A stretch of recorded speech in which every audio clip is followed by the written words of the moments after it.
helai hi na wa lama kan sinot mission compound ania kan missionary hi pui nula fel do mai amel potha helai hina thoka khilpo ka hril lok lem lowa ka tlo don ani missionary te han tlo ve hi lua helai hi sinot mission compound na wa ai tia amun chu nuam tro zo din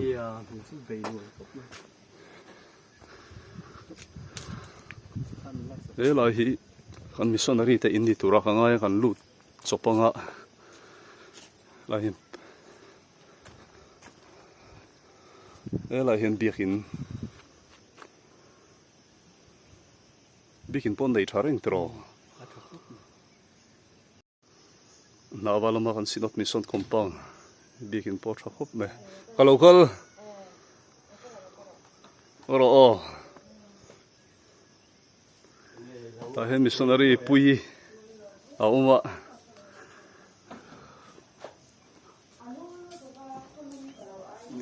video lo lak lu pui mo oh hey kan missionary pui oro ila lang chiang lo eng lo pui phang yong pha pui trong tui is lama amai no omani pui kan missionary chuan om do me nula amai no han thulo khone ei missionary nula fel tak pui min han fan pui lo khanga nawa mission compound tai thok tu hinang ma chi atro om song ko tham mem bar sang e om som nga vel chuan baptisma chang hin om ve reng chuang lo kumina hian pakhat kan nei ve to pakhatin nei to mo ko tham mem bar som nga pathum ve so ke trip ti ve khom ve lo ang tro e om mo mem bar sang om ke trip ya nang ma ha shoi tu do ni mei nga tro tu shoi tu kan ni chia lo zo ka mo ka ma ka nan lo yin thang ve ve mo biakin an nei tha khop mai hi na waloma kan mission compound kan biakin ani hi kan mi se ta han pui kan missionary nula chuan om le fel tak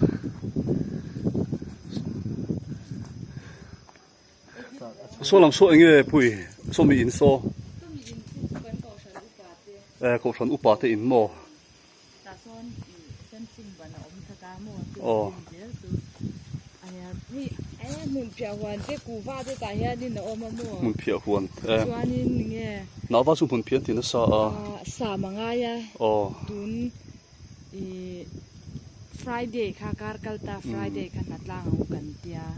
na sengin problem dang poi mo zo kha a thut awang khan kan sele mo tun kara han kan natlang karen so the view pon khu lai khu nge khu lai in ho khu le lam veng veng khu mi compound ha ni to lo tro he ta hian kong om thata ta he ten kan na tang hai kong om ta ani le anti kumang missionary he ni lo ke chu sang ni som pali ya han sang ni som panga khan kan kal chhuak ta yela no pango sang ni som pali ni ku me sai ni sang ni som pali ya som pariat ini missionary ai pe mo chuan nong khop mai tro ti khan ni dok me me kan mission compound chu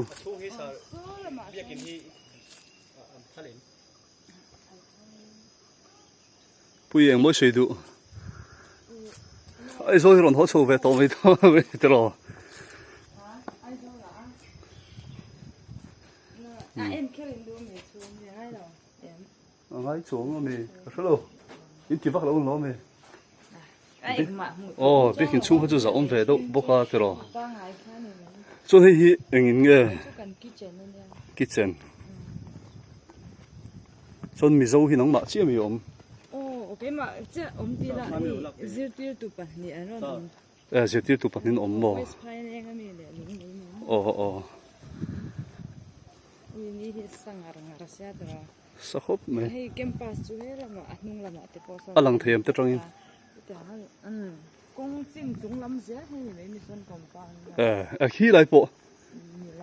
khu la ya hen thoi e he lai hem mo con qual sin se ai son isku te ti velo be poi ne so e be pui zo she lo thei ve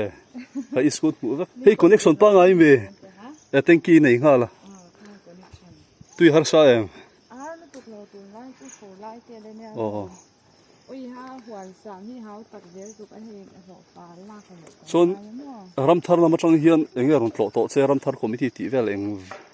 ka om nu he chan eng mai nin eng man la tlo lo che mo tlo ngai ni su ni ron lo tu kha chu kan lo welcome ra ya a ko thana mo ke tri piang zong pon mo ei bial ke tri piang pon ram thar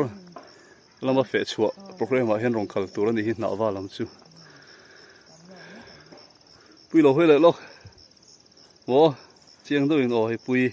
kum som pariat le kan ni han missionary atam pathian ta in pe a in hlan ani a chuan om khop mai ti son kat alo sil suri kan kal le hal do na mo en ti ron ti don voin an hole kan tuma konga chesia mar para bangladesh border fencing tang kan kal theng mo kan di lang mo kong cha yo ni oh lang la wan pia khan ha ti ro fen sen wan pang kha anuam khop mai hei na wa lama kan mi song compound